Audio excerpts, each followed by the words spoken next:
हाय सांग माने केमती अछंती आशा करछि आपण माने बहुत भल थिबे। आज ब्लॉग को आपण माने को बहुत बहुत स्वागत। आज मु बनेबी लेंबू अचार। मु आपण माने को देखुछु केमिति एडी देखंतु मु आनिछि लेंबू। लेंबू रे त कोन बनेबी आपण माने जानि छथि। एथिरे मु बनेबी अचार। आसंत देखिबा हम केमिति लेंबू अचार बनेबा। प्रथमे लेंबू को हमें परिष्कार करके धोई नेचे एबे हमें ताको पोछि देबा। जमिति लेंबू रे हमर किछि भी पानी रहिबनी। पानी रहिले लेंबू आचार आमर खराब हबो मैं नष्ट हो जिवो कारण आमे याको बिना खरारे बनौचे। एबे आमे ताको छोट छोट साइज रे एमिति काटी नेबा। आपण माने चाहिले एथुरु मंजी बाहर करि परिबे किंतु मो मंजी बाहर करूनी ताको सेमति काटी नौची। एपरी आमे सब लेंबू गुडी को काटी दबा। काटी के गोटे बाउल को दे दबा। एठी मु सब गुडी को काटी देछि। एबे एथरे आमे ऐड करबा कंचा लंका। कंचा लंका को सेही परी परिष्कार करके धोई ताको पोछि दबा। ता डेंफ गुडी को एमती छिड़े दबा। एबे कोन करबा ताको आमे छोट छोट साइज रा काटी नबा।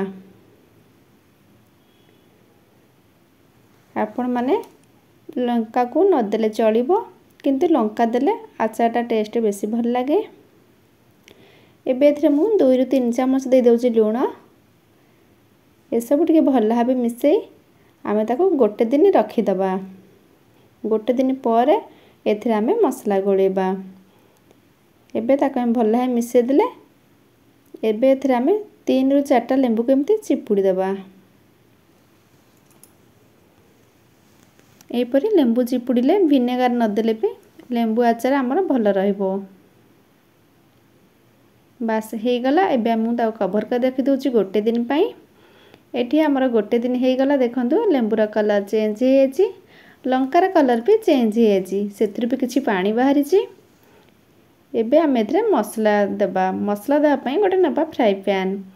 सेथरे देबा धळा सोरिष। एठी देखंतु एई परी धळा सोरिष नेबे 2 चम्मच। पान मधुर दे देबा 2 चम्मच। 2 चम्मच दे देबा गोटा धनिया। एबे एथरे जीरा दे देली मु गोटे चम्मच। मेथी दाना देली गोटे चम्मच। जुआणी दे देली मु गोटे चम्मच। एबे आमे सब टिके भाजी दबा। आपण माने चाहिले सोरिष को न भाजी किना पे एथरे देई परिबे।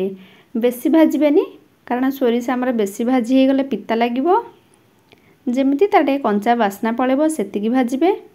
एबे एठी मु भाजी देली। गैस को एबे मु ऑफ कर दोची। आको ठंडा पेन छाड़ देली। एटी ठंडा हे गलानी मु नेली गोटे ग्राइंडिंग जार। एबे ए सब हम ग्राइंडिंग कर दबा।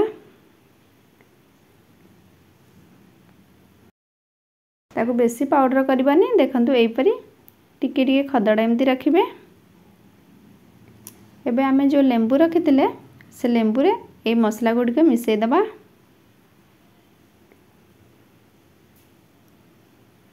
हाफ चम्मच दे देबा हळदी पाउडर।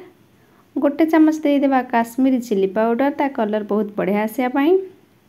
सोरिष तेल दे देबा 2 चम्मच। एठी मु तेल बहुत कम देछि। आपण माने चाहले अधिका तेल दे परिबे। चीनी एठी मु 4 चम्मच देली। एबे हमें ए सब मसला सहित के भल है मिसई दबा। 1 पिंच दे देबा थरे हिंगू। एई परी सब मिसेला परे आमे ता कवर कर रखि देबा। डेली किंतु ताको चम्मच रे एमति के चलौथिबे। 5-6 दिन भितर आपण मानकर आचार हे जो रेडी। देखंतु केते टेस्टी आचार हे गला। मिठी गोटे खाई के आपण देखैबी।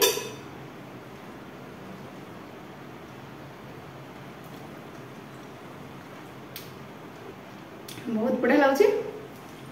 आपण माने एमती लेंबू आचार घरे बनातु। पुणी देखाबो आ गोटे नुवा रेसिपी सहित नुवा ब्लॉग रे। से पर्यंत रहउची।